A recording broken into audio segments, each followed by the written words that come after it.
Hi, everybody. Welcome to the Assist King podcast. My name is Tyler. I'm Michael. I'm Curtis. I'm Stan. Nice. I'm Kyle. No deep voice, dude. I'm gonna keep laughing at it every time. Sorry. No deep voice? No deep voice. Alright. Here on the Assist King podcast, we talk about... God damn it. Here on the Assist King podcast, we talk about video game franchises, how they've changed over time with subsequent releases, and a lot about our own personal experiences with the game. This episode, we're going to be talking about the Grand Theft Auto franchise.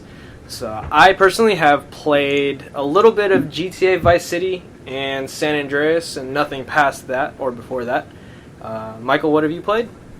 I've played Vice City Stories, Grand Theft Auto 4, Grand Theft Auto Chinatown Wars for PSP, and I started San Andreas, but I haven't got far in it. All right, Curtis?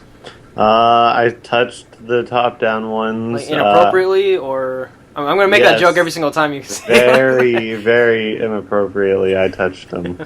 But I played through GTA 3, Vice City... played through GTA 4, and then I didn't... Every time. I lightly played San Andreas. You slightly caressed San Andreas. I was like, I don't know. You might be wrong for me. Alright, Stan. I probably have the most limited experience with GTA here. I've played a little bit of 4, and I've watched people play a couple others, but that's about it. And Kyle? I've played GTA 3 and GTA Vice City, and I completely all around just gave GTA San Andreas up the butt. I didn't even lightly caress it all the way. GTA 4. Yeah, no lube, no. Dang, dude, you just went in face first. Wait, what happened? No foreplay, nothing.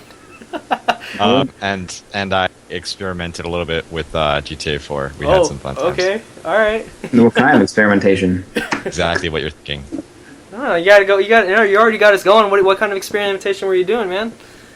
Well, it's I mean, it's kind of common to know that No, it's not. But go ahead. Likes to give it up the butt to their employees.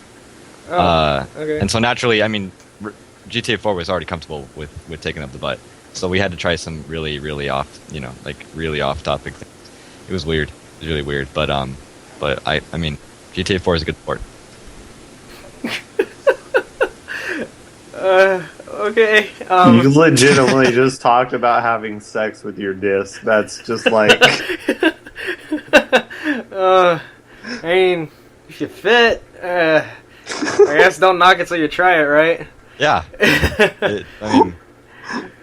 Deep down, that's what gaming's all about. We figured it out. We just got philosophical, man. We just went deep. And that's exactly what I did. Yeah. Oh, God. Anyway. Appropriate segue to the Grand Theft Auto franchise. All about crime and perversions of the sick-minded. For the purpose of this episode, we won't be talking about the top-down ones because of how limited our experience is with it. So we're just gonna totally scrap that for now. Unless we could totally come back to it later, but for the time being, it's just going to be left alone. So we're going to exclude Grand Theft Auto 1, its expansions, and Grand Theft Auto 2. So we're just going to be talking about Grand Theft Auto 3 and onward. So yeah, who here's played Grand Theft Auto 3? I have. I did. I did a little bit. All I remember about Grand Theft Auto 3 is something I will get to in a little bit. Okay. But yeah, Grand Theft Auto 3 was released on October 22nd, 2001, developed and published by Rockstar. It was the first 3D game, and I think it was a launch for the PS2. It might have been a launch title for the PS2. Wow. Really? That's surprising. Yeah, I actually did not know that. I know it came out, very soon. Yeah, it came out a year after the PS2 launched. Alright. Yeah. To put it in perspective, this game looks it's aged. It has really good graphics. Yeah, it's aged Graphics really when it came well. out then. The game's aged really well. It looks damn good for what I consider to be a launch title, pretty much, because the PS2 had some slow goings. Yeah. Just like the PS3. Yeah, not nearly as slow, but it took a little while to take off for sure. PS3 had games. What? Oh, well, okay, we're gonna leave your opinions Shut up. we're gonna leave your opinions about consoles out of this whole nonsense, all right? Golly, a bunch of kids. But yeah, GTA 3 followed the exploits of Claude. Excuse me. He basically got backstabbed during a bank robbery, and it follows his story of him trying to get a little bit of revenge. Good old-fashioned, unadulterated revenge. Oh, you sure it's unadulterated? Because, I mean, Do you know what unadulterated means? had some fun with the GTA series. So, what do you guys think of the game, yo? It was fun. It was the first time you got to play a game and you're like, oh, I can do all these things and no one can really stop me. Yeah, I bought, or I didn't specifically buy it, my brother bought it, but he bought it in a dual pack with Vice City and GTA 3.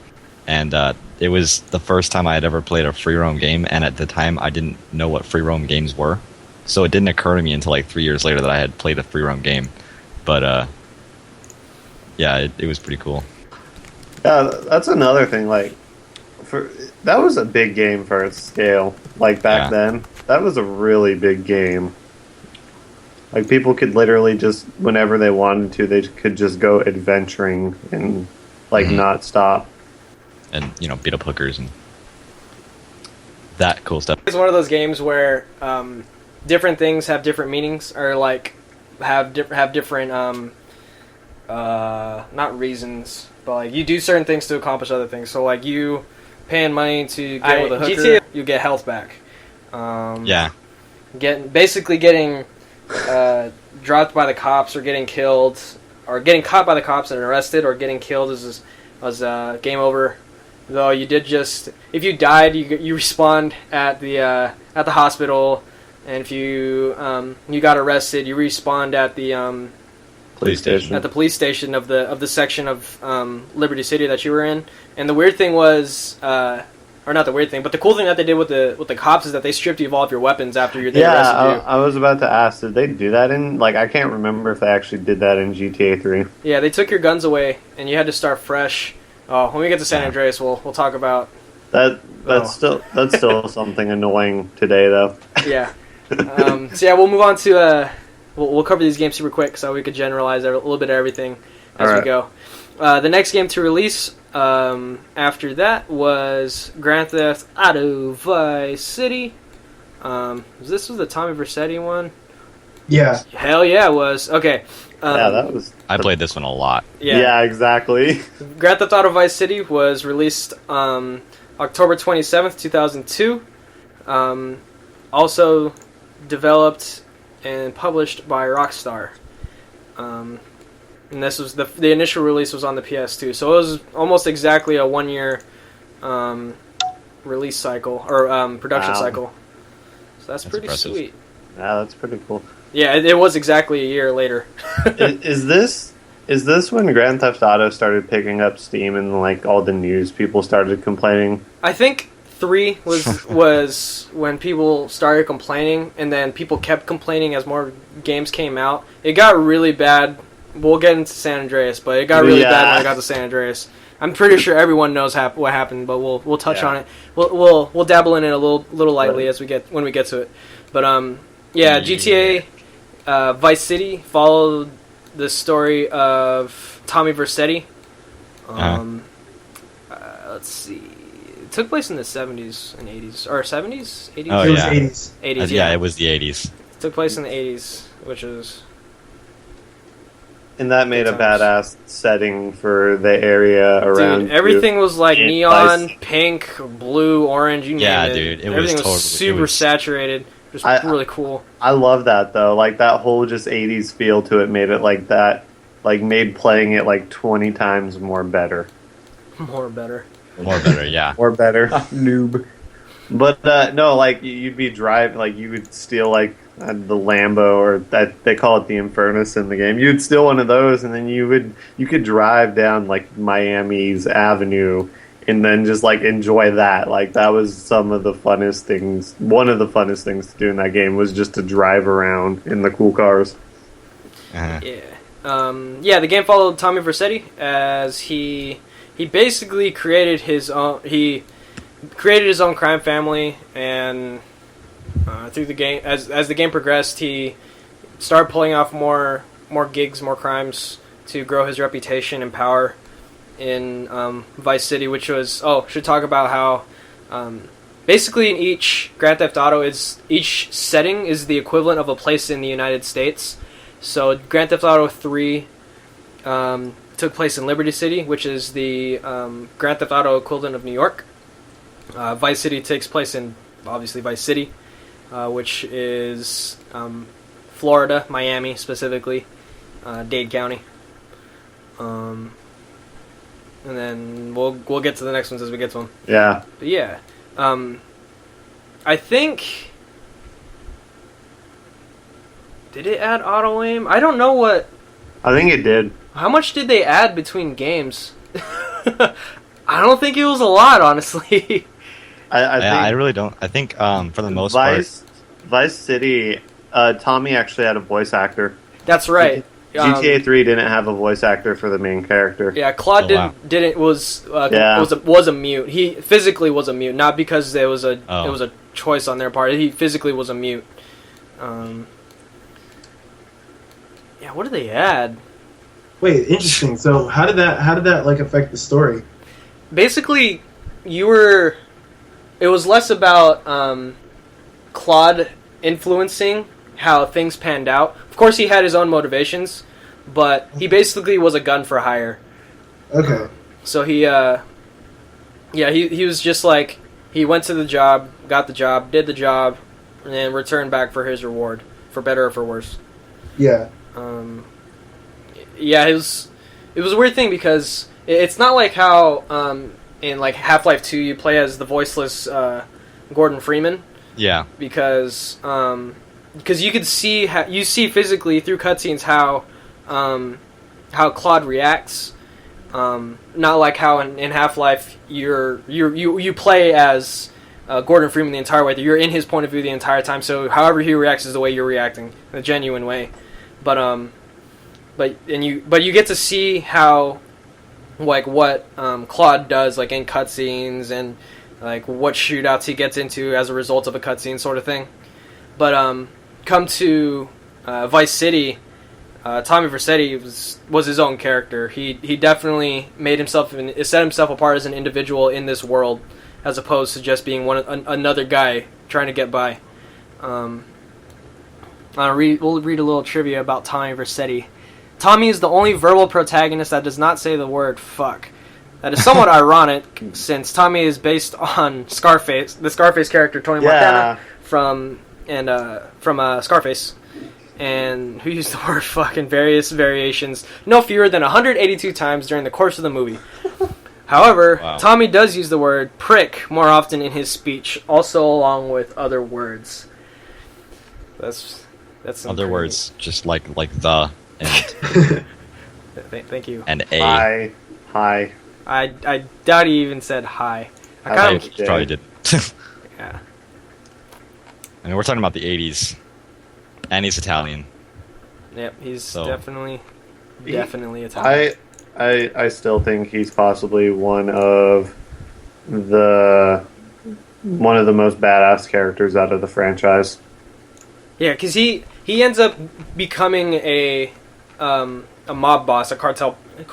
I think it might have been. Yeah, he ends up becoming the head of his own family, essentially.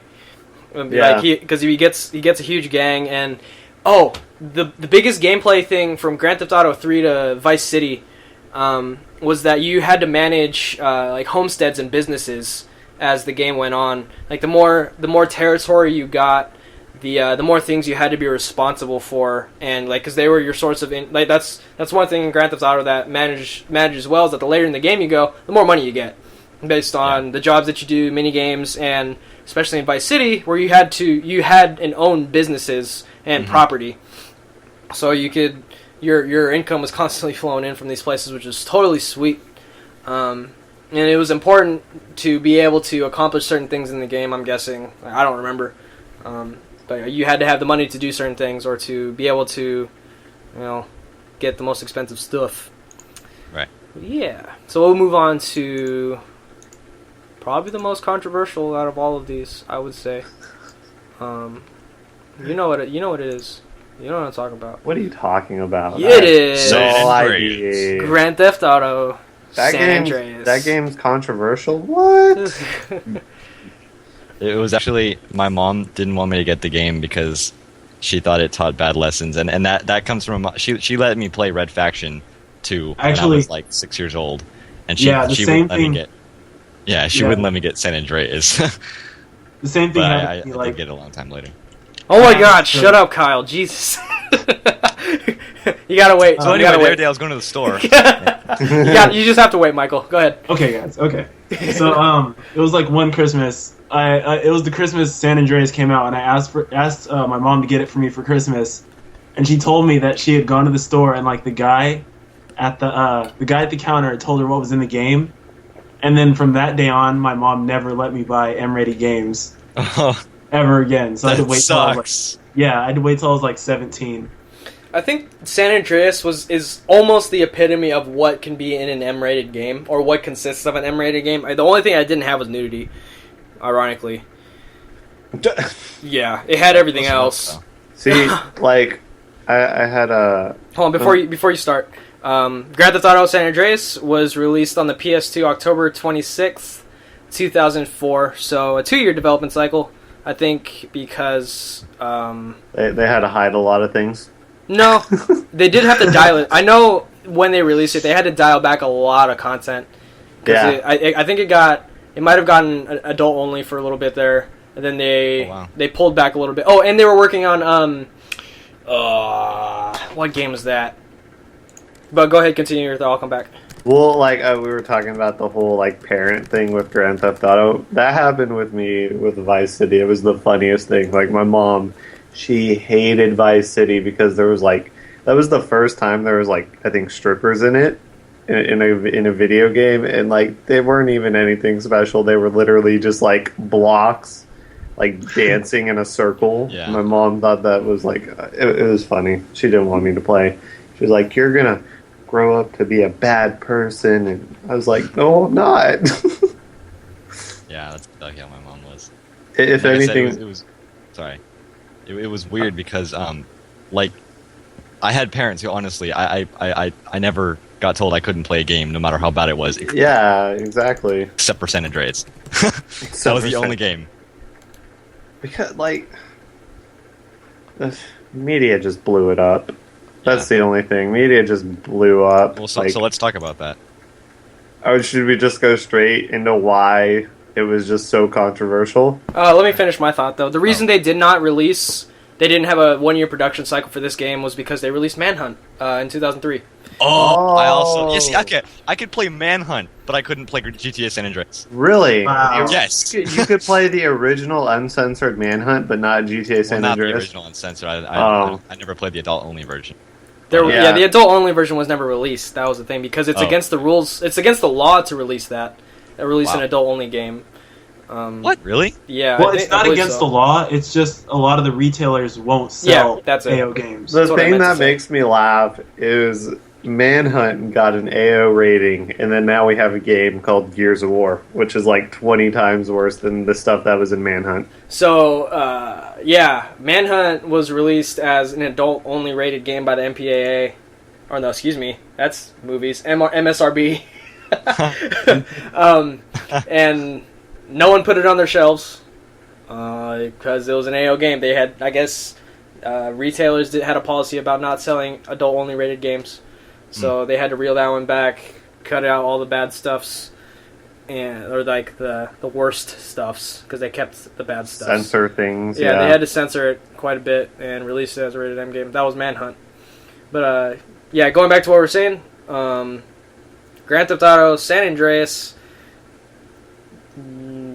huge controversy. Yeah, what caused all the controversy and whatnot? Who wants to go tell that story? The hot coffee mod, though. Yeah, that hot coffee mod, though. That hot coffee mod. It aggravates me to kind of like people who get mad at Grand Theft Auto because they'll bring that up in an argument. They're like, "What about the hot coffee mod?" I'm like, okay, first I of don't all, know about that. yeah. You know, I don't know. What is Actually, that? I don't think it was that big of a deal because it's like all the characters were like fully clothed anyway, so there's nothing you can even see. But modders at that time, when it was found out, they actually started reskinning them already and releasing new patches of the mod. Oh well, I don't know because when it gets to that point, you can't really blame like the developer. No, for but what they're doing. that's where most of the trouble came from. Parents didn't know what they were talking about. You know what I mean? Yeah. That's where it came from. Like, parents would hear about it and they're like, "Oh, I don't want my son playing a game with sex in it. Sex is unnatural or something." Is it just a nudity mod? Is that all? The hot coffee mod was that. It was a mod, but the main character Carl Johnson would develop relationships with a few different female characters in the game. And then you could totally grow these relationships and create a bond between the characters through dates and gifting and stuff like that. I thought you just said through dicks. Well, eventually. Eventually. That too, eventually. And once you got it to the highest threshold in the relationship, your girlfriend would invite you in for hot coffee, and then the screen would sway up and down as you would hear Carl and the female character getting it on.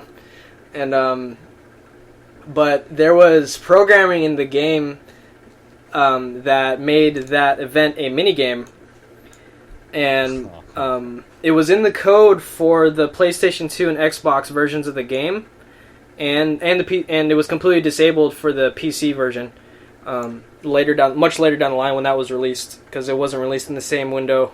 Mm-hmm. But modders were able to access it in both of those versions of the game, PS2, Xbox, and you could have full-blown intercourse on screen, which that controversy went on until last year, until the whole thing was completely resolved and people actually got reimbursed with money over the whole affair. Yeah, all the way until last year. This was from 2004, mind you.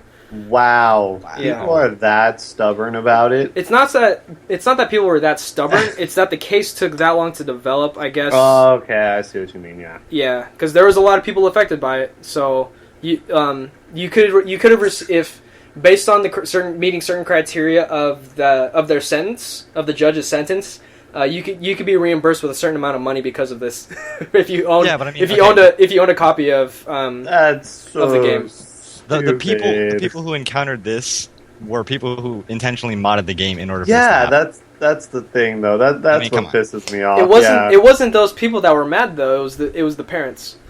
Then punish their kids. I mean, come on. Yeah. We shouldn't go on to this conversation because this one could last for days. Yeah. Yeah. Point being, Grand Theft Auto has always been controversial, and this was just one of those things that kind of had a lot of light shown on it for the time that it was controversial. 6 years, or 8 years. Yeah, it was a long time. So between Grand Theft Auto, Vice City, I'm going to keep saying Grand Theft Auto. Every time I say Grand Theft Auto, I owe everyone $5. Sweet. But yeah, between Vice City and San Andreas, they dropped the property metagame in favor of the territory, the gang territory. Oh right, I forgot about that. So they're in the character you play as, Carl Johnson. He is part of the Grove Street gang. And, by the way, San Andreas is California. Big whoop. Okay. Yeah, so he's part of the Grove Street gang, and their whole gang colors are, like, green. What? What did you say? Yeah, it's like green versus purple. Yeah, well, there are 3 gangs. There were the purple people, who were, like... For the longest time, you think they're the main antagonists of the Yeah. of the game, but you end up getting backstabbed by one of your own gang members at the end, by two of your Yep. gang members at the end. And Don't- go ahead. Don't spoil it. That's all I'm saying. No, don't worry. We won't. Well, I mean, Spoiler. you're watching it, a podcast where and we're talking about games that you can expect to be spoiled at this point. So Yeah, I mean that the whole spoiler shield is gone at this point.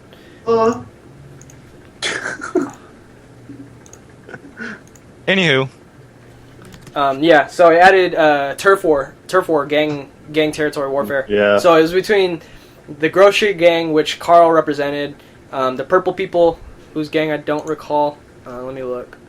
Gameplay. they're like Cholos. Were they kind of thing. I mean, not Spanish actual descent? Cholos, but I mean, like they're Mexican. Yeah. The Purple Yeah. People. I'm gonna keep calling them the Purple People. Oh, there was a bunch. Okay, so the Ballas were the Purple People. Oh, okay. Grove Street gang, or Grove Street families were green. Los Santos Vagos is yellow. Varios Los Aztecas was turquoise. The San Fierro Rifa were blue. The San Fierro Triads were red. The Danang Boys were gray. What is with these names? Oh my gosh. The Danang Boys were gray. The Russian Mafia was white. And the Italian Mafia was black. But yeah, you would go to the different sections of the game, which was Los Santos, which was basically LA. Yeah. San Fierro, which is San Francisco, and it's the Vegas one. How am I forgetting this? Las Vegas. Yeah, it was. What was the city name?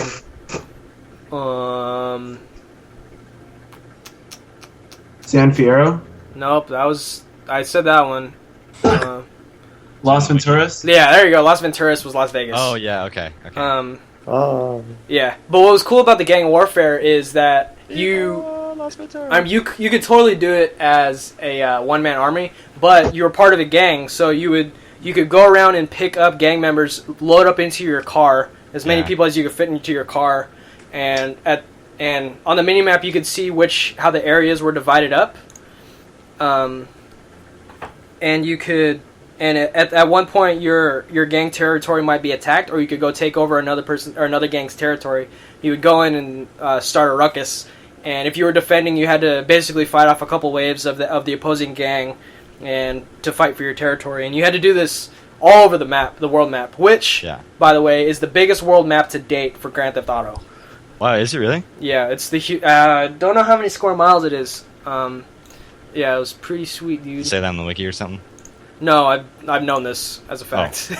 Until the newest one comes out. Oh, yeah, well, it's taking place in California again. So I mean, well, it's basically. I mean,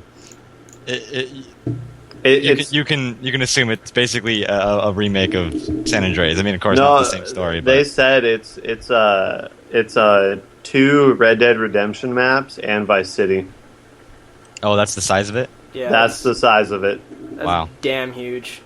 Yeah. Oh, and then another thing, gameplay wise, that you could do for San Andreas was you could alter Carl Johnson physically. Character customization. Yeah, well, deeper than character customization, there were RPG elements in this game. You could level up stats on That's Carl, right. like his stamina, his accuracy, and stuff like that. So, like accuracy, you just keep hitting people. The more kills you get, I guess, the better your accuracy got. Even though there was auto aim, so I don't know how that works.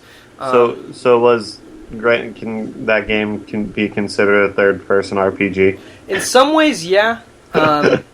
It was very like it only scraped the surface. Like you didn't have a leveling up system like overall, but you just upgraded certain things with them, and then you could take care of his physicality too. Like if you ate crap and you never worked out, Carl would be fat and out of shape, and he would not be able to sprint as long. Also, you should totally forgot about this. Vice City and Grand Theft Auto 3 couldn't swim. Fell into the water Oh, and yeah. instantly died. You would die. Yeah, I remember that. So But- I think great. San Andreas, I think, was the first game you could ride bikes too, like actual bicycles. Yeah, actual bicycles, pedal bikes. But yeah, Carl You're- could swim and he could ride bicycles. That was cool. Yeah. People still give that game crap because your first mission was to steal a bike. You had to do that. That's awesome. You had to do that in like Start Bully. from the bottom. You had to do that in Bully too. Start from the bottom now, yeah. But yeah, you had to do that in Bully also. And then like, if contrast to being fat, you could go to a gym and pump weights, like run and stuff like that to gain stamina. And you would physically see Carl getting stronger, or conversely, get him fat, which was pretty sweet for the time. And then on top of that, you could change his clothes all the time. Certain missions required you to wear certain clothes. You could change Carl's hair. You could give him haircuts, give him braids, give him an afro, change your clothes, tattoo your body, all that sort of stuff. So this was the deepest that Grand Theft Auto character customization has gotten. And they stripped it down for Grand Theft Auto 4, but yeah, it was pretty deep for what it was. There were even certain girls in the game that would only, like, if you tried to talk to them or something, or like pull them up, like, you know, prostitutes and stuff. If you try to get them in your car, they said that they would only like, they're only into like fat guys, or, you know, muscular guys, or guys with afros and stuff like that. Yeah, and then there were some missions too where you had to wear certain things. Like at the very end of or near the end of the game in Las Venturas, you had to like wear a valet suit, and that was the last. I think that was the last time you had to change clothes. That was mission specific. So you had to wear a valet suit to be able to get in certain get to the certain mission. On top of that too, if you wore your gang colors, you would pull aggro from the enemy gangs much easier, which was pretty cool. Like, I always encourage... My cousin was the one who played the game the most. I only touched it every once in a while inappropriately. But I always try to convince my cousin to wear the gang colors, because you're part of the Girl Scouts. I was like... This came out in, 2004? I was in 4th grade. I was telling my cousin, you gotta represent your gang and stuff like that. He put it on. He immediately regretted it because he kept dying. Or he just kept, like... It was constantly on edge because it wasn't even the cops that was trying to kill him. It was the freaking enemy gangs. Yeah. So yeah, well, the game's pretty sweet. It was the last game to be a full. I want to call it a full title because for the PS2, they did eventually get Vice City and Liberty City Stories as ports. But yeah, but this was technically the last one released on the PS2 as a full-fledged title. I didn't like. I played a little bit through it. I didn't like the story. For San Andreas? Yeah. Why? Why not? I don't know. I don't know how to like properly word it. Is it because you're not black? Michael has to leave in about 20 minutes, so he'll be totally gone by near the end of the conversation. But yeah, he had an accident riding his bike, so he'll just have to bug out near the end. So if you notice that he's gone, then that's the reason. But did you enjoy San Andreas more, Michael, because you were black? Well, because the thing is, I only played like the first couple of missions, and I haven't gotten back to it. And that was like that was probably December. It was like Christmas break. Oh gosh. But what I did play, I really liked. Yeah, I remember San Andreas the most. The characters, the main Grove Street gang characters. Oh, freaking Samuel L. Jackson's in the game. Is he really? Yeah, he's the main antagonist of the game. He's the antagonist. Yeah, he's like one of the first characters that talks in the whole game. He's the Carl gets a lot of F-bombs. Oh yeah, dude. So Carl Johnson comes back from Liberty City, and he ends up getting for his mother's funeral, and he ends up getting picked up by Samuel L. Jackson, police officer, because they know that he's gang affiliated, and I'm not sure why, but he plays the police officer? Yeah, Samuel L. Jackson had him and his Caucasian partner pick up Carl at the airport, and they drive him back to Grove Street. So yeah, like the different characters in Grove Street are all allusions to different rappers. Oh yeah, definitely. Let's see if I can pull this up. Most notably, the one guy looks like freaking Eazy. Yeah, that was the guy who turned his back on you. That was one of the guys that turned his back on you, or betrayed you near the very end. I think he's the last guy you have to kill, actually, in the last mission. Is Samuel L. Jackson like? Is it the embodiment of him in the game, or is it just the voice of him? It's the voice of him. Like it's definitely like Samuel L. Jackson playing a character, though. It's like, Oh, okay. you know it's freaking. Yeah, okay. You know. Samuel motherfucking Jackson. The L stands for motherfucker. Yeah. I think for the purpose of this too, we'll just go straight to Grand Theft Auto 4. We'll skip the mobile one since Michael has to go soon. We want to talk about that one while he's here. Yes. Yes. All right. So, but yeah, Grand Theft Auto San Andreas. I resonate with it the most because I had the most time with it. I didn't play it as much as any, or I didn't play Grand Theft Auto much at all. But I did get to experience it with my cousin when he played it when he was living in my house. So Neil is the same. My parents couldn't stand it when my cousin played this game. It was horrible. It was bad. It's always horrible when your family members are watching you and you're kind of just sitting there like killing hookers and not stuff. even that. We had one PS2 in our house and he wanted to play, so I can't deny him. But the PS2 at that time was in a very public area of the house, or very constantly walk through part of the house. So it was bad. You walk by as you're like paying the hooker and your mom's like, "What are you doing?" You're Not like, even that. Carl Johnson had a dirty mouth, man. He would run around and say, "Bitch, this English, motherfucker, do you speak it?" that all the time. So oh, he was. yeah, dude, he was. I mean, I don't regret it, but my parents didn't like it. I don't either. Yeah, that's funny. Like I kind of wonder what Grand Theft Auto games are going to be like when we have kids. Yeah. All right, so we'll move on to Grand Theft Auto 4. Yay! Since Michael has to leave on short notice, we'll just cut right to the chase. So, Grand Theft Auto 4 was released on the next generation, the current generation for a very short amount of time. It'll be the current generation now. It was released on PS3 and Xbox 360. 4 years later, on April 29th, 2008. And then on PC, December of the same year. Yeah. I never played it, so have at it, guys. Bro. Which one, GTA 4? Yeah. The storyline literally had me. Like, So- I was so invested in the story. Yeah. Was GTA 4... it came out right after San Andreas? No, Or it came not out right 4 after, years. but it was the next game Four. that came out. 4 years Yeah, later. There 4 was Vice City Stories and Liberty City Stories came out on the PSP, but were then ported to the PS2 in 2005 and 2006. Okay. Okay, because I was going to say, if that's the case, then there was a huge graphics jump. Yes, definitely. Like, gigantic. Yeah, no, there was. And that was nice, though. People, like, they watched the first trailer, and they're like, wow, this is Grand Theft Auto, and it looks pretty freaking nice. Yeah. It was the first Grand Theft Auto game that I saw the hooker actually do something when they got into your car and you got to a secluded spot. Because in up till that point, the hookers just sat there while your car rocked, literally. And then Oh my god! But that was so funny. I Yes. don't know. that was probably the best part. It's kind of like nostalgic, you know. But in Grand Theft Auto 4, out. oh, that's okay.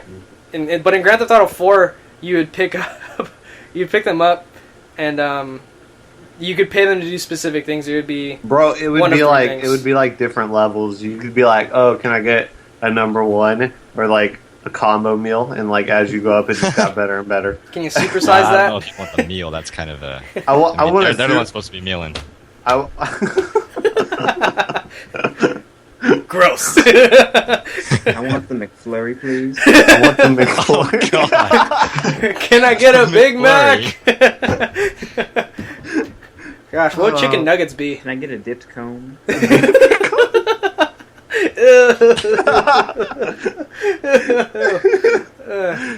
But Nico, he's a badass character. Yeah. Cousin Nico. That's also... Oh, freaking you Roman, use the dude. internet. Freaking Roman. Hated that guy. You hated Go Roman? bowling! Roman sucks. Oh, let's go fucking bowling! Hey, Nico, let's go bowling. Like, no, I'm kind of doing stuff, Roman. Leave me alone. Yeah, Yeah. exactly. So basically, the story he comes from Russia, right? He Yeah. legally, He comes from Russia. and he's trying to get rich or something, right? He's trying to establish a new life because in his, like, in Russia, he was involved. He was actually, like, in a war in Russia. Oh, okay. And he hates that lifestyle. But he comes, Roman promises him all this stuff, and that eventually leads to all the Grand Theft Auto antics about you need to kind of stick up for yourself, because in the first couple of missions you kind of see how Roman is kind of a bitch. Yeah. There's the one scene where it's like a bunch of loan sharks and like Nico just like F's them up. Like he walks in and he like just punches one of them straight in the face. They get knocked out and he slams one of their heads into a desk. Yeah, you have to make it a point that Nico Bellic is an ex-soldier. Yeah, he does not like to play nice. Yeah. Yeah, see, I never actually played the campaign the full way through. I think the furthest I got was, like, when you meet the Jamaican guy, and that's only, like, a few missions in. And Right. so, It's I freaking most of the time I just screwed around. I could not understand what that guy was saying. Nico, yeah, that's all we got. And then I was like, and he's like, let's go shoot helicopter out of Oh, if the you couldn't air. understand the Jamaican guy, I doubt you can understand the Asian people in Grand Theft Auto 3. Ugh, that was not an easy one to get through. But with Grand Theft Auto 4, this is the only Grand Theft Auto I got pissed when people are like, "Oh, we should play Grand Theft Auto just to kill hookers and drive." And I'm like, "No, the story deserves like an actual good playthrough."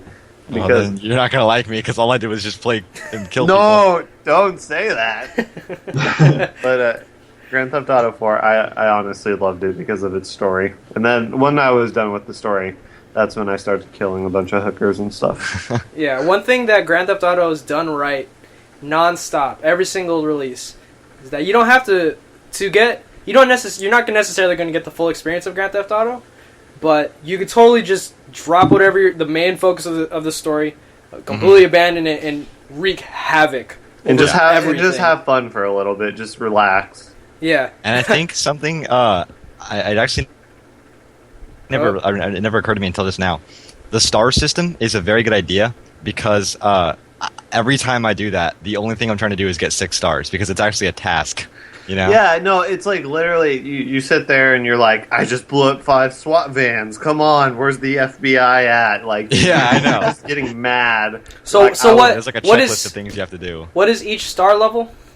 The first one is like, well, in GTA 4, it's like, the first one is cops trying to chase you on foot. Second star is patrol cars.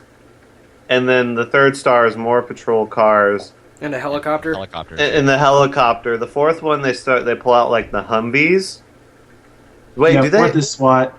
The fourth is SWAT. Do they pull? And then they only have 5 stars in GTA 4, huh? No, they have 6. They have Oh, 6. then that would mean It's number just 6. the thing is, like the PS2 Grand Theft Autos, 6-star, they would send out like the military, but in the new one they didn't do that. Like Really? the most they would send out is FIB, which is basically their version of the FBI. Yeah, Okay. everything FBI. everything in GTA Yeah, I is a don't think I parody trust- of something. Yeah. So sweet. And they're really hard to get at you sometimes. But it was funny though, because like I've had so many experiences where I just get bored and then I wreak havoc. So did any of you guys play the DLC? Oh fuck yeah, best DLC in the world. Yeah, I did Besides play it. Red Dead. So what about you, Michael? I haven't played the DLC yet. Oh my god, Okay. you guys. Gay Tony or Lost and Damned? Either. Well, no, Curtis and Plank. I haven't played any of them. Okay, so Curtis, Lost and Damned or Gay Tony? It's hard because each of them have like their own amounts of badassery. One thing that I liked, I think that I saw from Lost and Damned was because a lot of the time you're playing. I should note, in the DLC, the 2 DLCs, for Lost and Damned, you don't play as Nico Bellic in either of them. In Lost and Damned, you play as a grunt in a biker club. Johnny. And Johnny. And then for Ballad of Gay Tony, you play as what's his face? I forget his name right now. No. No. No, dropping the ball. Hold on, I got this. I want to say All right, challenge. Well, you got one guess. Lopez. Yep, Luis Lopez. There we go, Luis. Good job. So yeah, you play as these two characters. Both of these characters do interact with Nico during his storyline, but only a little bit, not a whole lot. But yeah, it's Ballad of Gay Tony. I think was the first game to introduce full frontal male nudity. That's the only reason I remember. Did it really? it for. Yeah. It did. No, there was also a sex scene in that game that caught me off by surprise. In the nightclub. Oh yeah, that's right. And then like he was going ham. Like it cut to that part, and I was like, "What the fuck's going on? What am I playing?" How old were you? 16. Oh god. Yeah, audience who are listening, we're young people. Don't get it twisted. We're all under drinking age, young. Well, so. I mean that's up to your interpretation. Yeah. Are we in Right, Mexico? In the United States, we're all drinking age in Canada for the most part. So. In Mexico. Mexico doesn't have a drinking age. Right? Okay, so let me get this right. San Andreas got all this, press and everything because it had a mod that made it new. And because it was interactive, I guess. Yeah, it was interactive. So that's what sets male nudity in GTA 4 apart from. There was a little like crap for the male nudity. It was like basically you walked into the room, he was trying to talk to you. Yeah, gay Tony was buck ass naked. Yeah, in a cutscene. And you were like, "Oh, hey, look, it's a penis." Well, that's the thing, though. Like, just kind of ignored it. Luis is his bodyguard, and he's just like, oh, he's used to this because he knows that's how Tony lives his life. So I was like, oh, okay, just accept it for what he is, which is pretty sweet. Yeah. Interesting. Yeah. Did you guys play for any of the GTAs? Did you guys play multiplayer at all? Yeah. For GTA 4. Yeah, I played it on GTA 4. Yeah, but wasn't there like a kind of like a mini like 2-player thing for like San Andreas? Yeah, so you picked up another gang member for co-op. That was tough though because you couldn't. Actually, I did do that. You couldn't go as far away from each other as you wanted to. You can only get because you were stuck on the same fixed camera. So and also separate. I don't think the PS2 could handle it. Yeah, it wasn't the easiest to manage because they did have auto aim in all of them. The shooting parts all have auto aim, and San Andreas you would get easily mixed up on who was auto aiming who because the reticle wasn't different between players. So it was pretty janky, but it was GTA, so you had as much fun with it as you wanted to. Yeah, so, can't argue that. I will say, thanks to multiplayer, people find creative ways to kill you in Grand Theft Auto 4. They do. They really do. Like, it started off with, I'm going to shoot you with an RPG, and then it went on to, oh, I can use the helicopter blades to send you flying. Like, people would tilt the helicopter and just fly towards someone, and then it would just... Those are the best ones. Yeah, no, those are the best ones. I thought that was always funny because, like, I'd be like, "Oh, I'm gonna blow up my friend with an RPG," and then I'd miss. He comes at you with the blades of a helicopter. He'd come at me with the blades of a helicopter. But again, as like time went on with the DLCs, they introduced C4, and that was just a whole new way to fuck with your friends. Yeah, that's what I was gonna say. We're gonna come back a little bit in Lost and Damned. Like driving physics in Grand Theft Auto 4 were totally jank until you got used to it. Like the physics and everything they were super realistic, but that like the whole weight of your car was a very important part of driving, more so than past Call of Duties, past Grand Theft Autos. Sorry, repressed memories are coming out. But the audience doesn't know what we're talking about. But the driving in Lost and the Damned, I remember that was a major thing they focused on, especially with the motorcycles. You spend a majority of your time of the missions driving within a biker gang, like staying in formation, all that stuff. And they glued your ass to that seat with that DLC. If you crash in the regular game, the unexpanded game, if you crash head on to something on a bike or even got T-boned or anything, you're off that bike. Your body was flying. But in Lost and Damned, they basically took duct tape, super glue, Velcro, magnets, you name it, welded your ass to this seat, and you were not going anywhere because it was so pertinent to the story and to the gameplay specific to this DLC that you stay on this bike. That was pretty cool. It was a nice touch because they took into account a bike isn't the easiest thing to ride. We'll make it a bajillion times easier for you. Have you ever? Have you ever like been driving and you crash into something and you go fly like in a car you go flying out your front window? I've done that so many times. The funniest one was I hit a light pole, and it was like a turn. It was like a light pole on like a turn to a freeway. I launched out the front window over the guardrail onto the bottom section of the freeway and got smacked by a car, and I just sat there and I was like, what the fuck is going on? Did you get up? Did you get up from that? No, I died. I got hit by the car. Oh. Let alone the fall. Yeah, GTA 4 introduced like a new kind of physics engine they had for the people. Did they have... what was it called? I'll look it up. I think it was called Euphoria. Yeah. It was Euphoria. Yeah, Euphoria engine. Yeah, because it added physics to pretty much everything. Uh-huh. Yeah, or nope, and that... You're wrong. Sorry. It was the Rage engine. Yeah, it was Rage. Because but they did use Euphoria, though. Did they use Euphoria? I remember they used Rage because they said they had an upgraded version of it for Red Dead. Hmm. I think they used both. Let me look. I have the case in my hand right now. It says Euphoria on the back. Okay, let's see. Which way are you looking at your hand? So, Grand Theft Auto 4 is powered by Rockstar's own Rage game engine, along with the Euphoria runtime animation engine developed by Natural Motion. Euphoria uses a procedural animation technology called dynamic motion synthesis instead of pre-recorded animations to facilitate player motion, allowing more natural, unscripted movements. DMS animates fully interactive 3D characters on the fly, quote-unquote, through real-time simulations of human motor functions, giving each character a central nervous system. NPCs exhibit different actions and reactions in every scene, so each player's experience is unique and, as a result, more realistic. Yeah, so they used Rage, I guess, for the entire game, but in terms of animations, they used Euphoria. So and it caused those really cool animations, like when you get drunk and you're stumbling out in the middle of the street. Oh my god! And it like looks so realistic.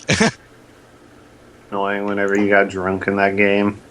Yeah, but it looks so good, you know. You literally had to sit in your car and wait. I thought that was funny because the cops would actually get mad at you for drunk driving. I remember when Vice City came out, like the Mothers Against Drunk Driving, their organization, they got really mad at Vice City because there was a mission where you have to drive drunk. Wow. Was there really? Wow, that's hilarious. That's pretty cool. The one thing that has stuck with me out of every single Grand Theft Auto game, because they always brought it back, was that so let's say you're playing Halo, right? And you're driving a Warhog and you hit a bank or like a cliff or something or a wall and you roll your Warhog over, right? Superhuman Master Chief hops out and you push and hold X and you flip your Warhog and then you get back in and you keep going on your merry way. In Grand Theft Auto, you flip your car, that thing is dead in the water. Yeah. You have to get out and book it because that thing is going to catch on fire and explode in a matter of seconds. You're basically about to be Han from Tokyo Drift if you don't get that. Bro. Freaking Jason Statham, dude. Not cool. But, yeah, that explosion would most definitely kill you if you were not well equipped or did not have health increased. Right. Which totally was... It's the funnest thing ever because, that's something that you controlled. You caused your car to flip over. It's very rare that something else did it on purpose, right? So you flip that car, you're boned. So you gotta book. It's totally cool. That's one thing too that Grand Theft Auto has always done is you have a finite amount of health, which is sweet. You didn't have regenerating health. And you had to go and like go get a hooker and have her regenerate your health, or you had to eat something or pick up a health pack or something like that, which is totally sweet. I hope they never change that about Grand Theft Auto. I like that. It's one of the things that it humanizes the character that you're playing as. That It you're does. not completely invulnerable. I mean, you could, with the correct conditions, you could be invulnerable, but for the majority of the game, you're not. Yeah. Call of Duty is the biggest culprit of that. They make fun of themselves, and I appreciated them for it. The Menendez mission. That was sweet. Do cars still explode in GTA 4? Oh yeah, dude! You flip them over, they explode. Oh, They really explode in GTA 4. Oh, for some reason I didn't remember that. I mean, Why? I mean, like, but like, if you flip them over, do they automatically explode? Oh yeah, No. they caught fire and then eventually exploded. They No, didn't. the funniest thing was, like, you would shoot, like, if you were playing multiplayer, you'd shoot your friend's tires. And then to piss them off even more, you could shoot the car just a little bit, and then their, like, gas tank would catch on fire.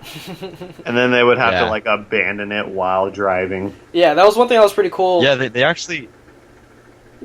Go ahead. Sorry.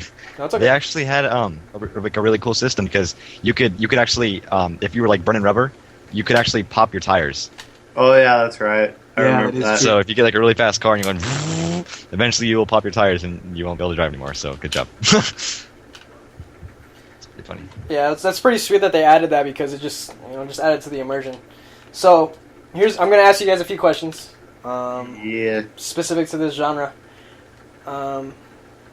Okay. So, how replayable are any of these games to you? Like, if you had to sit down with a bunch of the GTA games, like, would you get bored of it quick? Would you just, like, go balls out bonkers? Like, I get my fix of Grand Theft Auto 4 because every once in a while I do get bored of like playing Call of Duty or Gears of War or Halo, and I'm like, you know what? I want to relax, so I play. I'll play GTA 4 for like maybe a good 1 to 3 hours just to get my fix. Yeah, I don't think it's one of those games where you can sit down for like 6 hours straight and not be bored of it. Unless you're playing multiplayer. When you play multiplayer with a group of friends, time will fly by. Yeah, that is true. But I think of all the games, the one that is definitely the most fun to play just for an extended period of time is GTA 4, simply because of a lot of the like we were talking about the small details, like the Euphoria engine and the car physics and everything. Yeah, you can just have like little fun. It makes that. the game a lot. Yeah. So. Yeah, it does. Like for me, the stories for Grand Theft Auto, I don't really find all that replayable, but I do like goofing off. I feel like just goofing off in Grand Theft Auto is like it's a unique experience to that genre, to that franchise. Like it's not the same in any other game. Grand Theft Auto 4 did have multiple endings, or like you would affect different people. Yeah, if you did certain things. So yeah, I actually played it through twice to see so the different relationships. Yeah, because you can't go back and play specific missions in that game unless you had like on the PC version you could have multiple saves, but yeah, it's not one thing that is easily accessible is replaying the story over again because there was no mission select or anything like that. You could play the final mission again, I think, and you know what? I don't think you could because there were endgame things to do, endgame things to accomplish once you beat the final mission. So it's not like in Pokemon where you can constantly battle the Elite Four over and over again.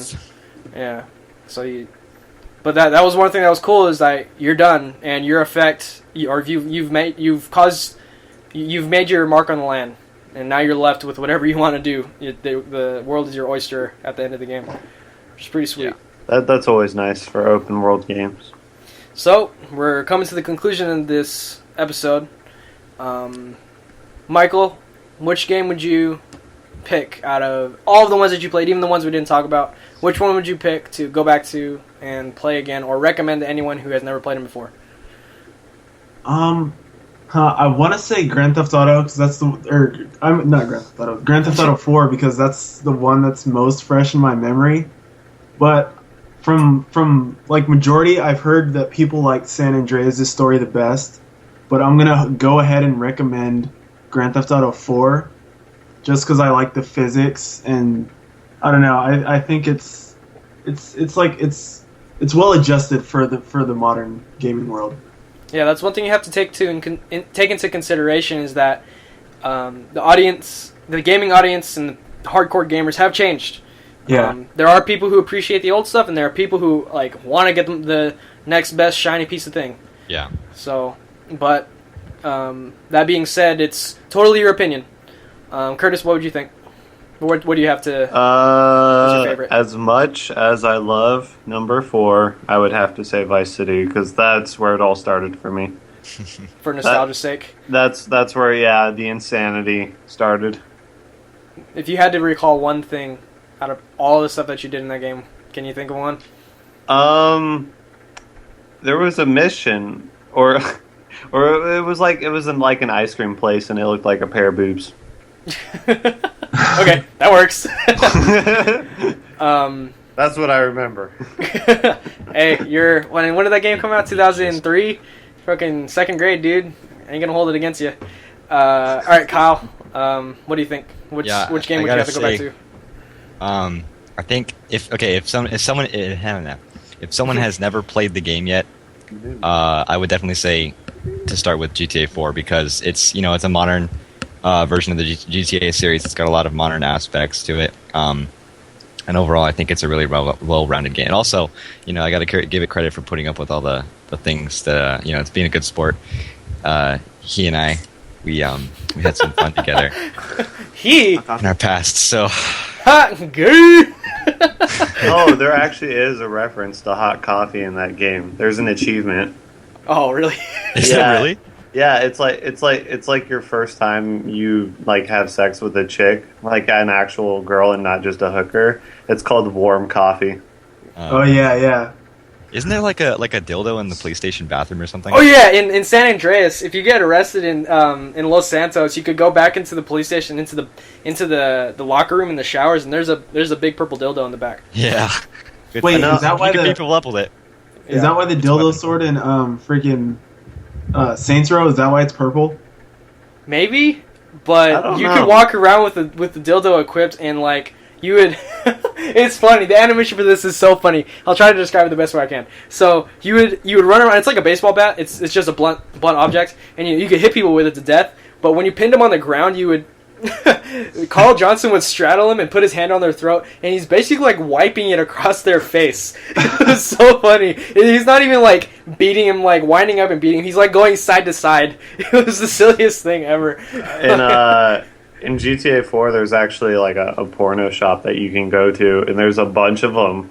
And I remember the funniest moment. We were playing multiplayer, and my friend, like my health was so low, he got one of them from the shop, and he chucked it at me, and I died. And I was like, "You really just killed me because you threw a dildo at me." What the fuck? What did it say in the ticker when you died? I don't think it said anything funny. I think it just like so and so smoked Kurt DJs. It's something like that. It would have been funny if it said,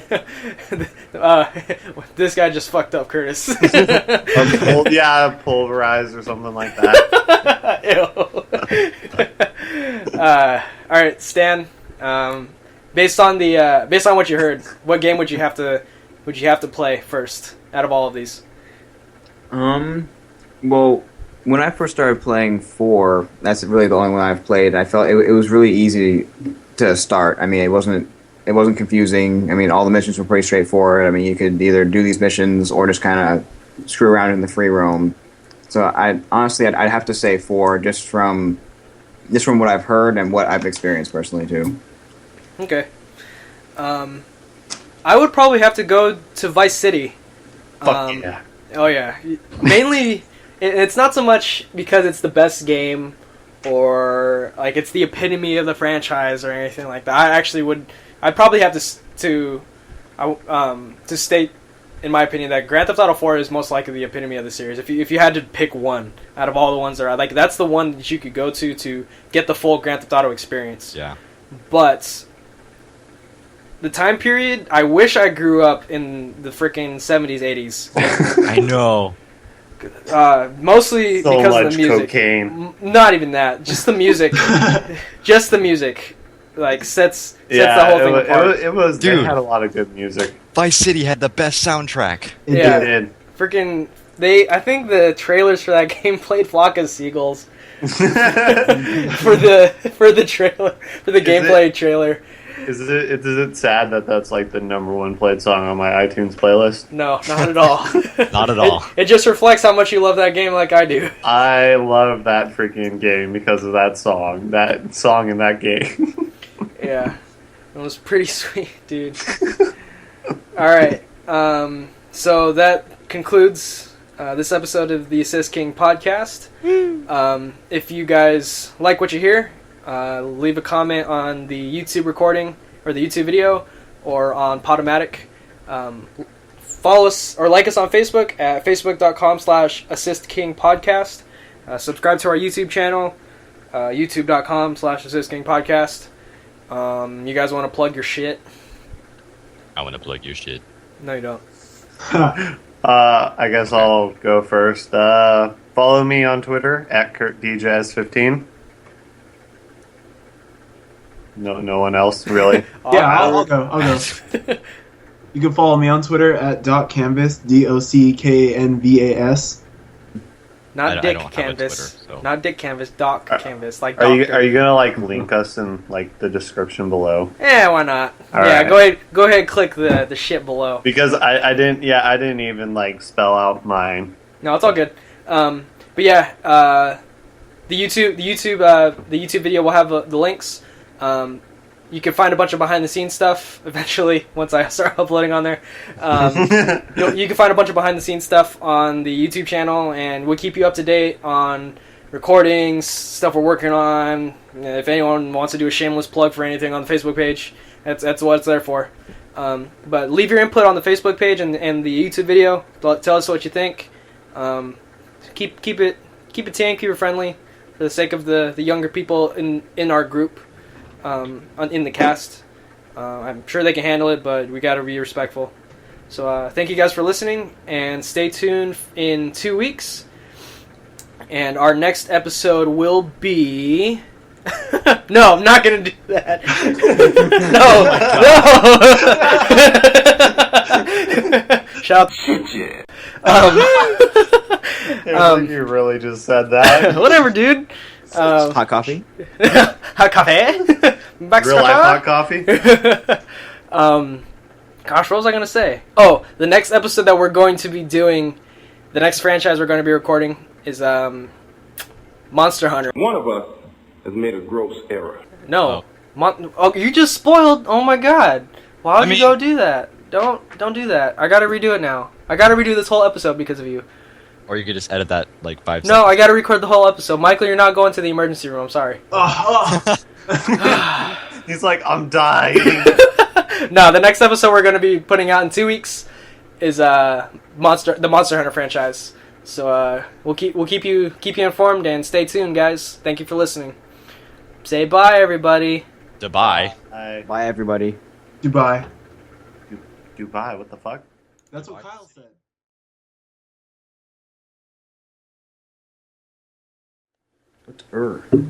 What's we start Skype? Skype. I'll say- Everybody in the club get tipsy.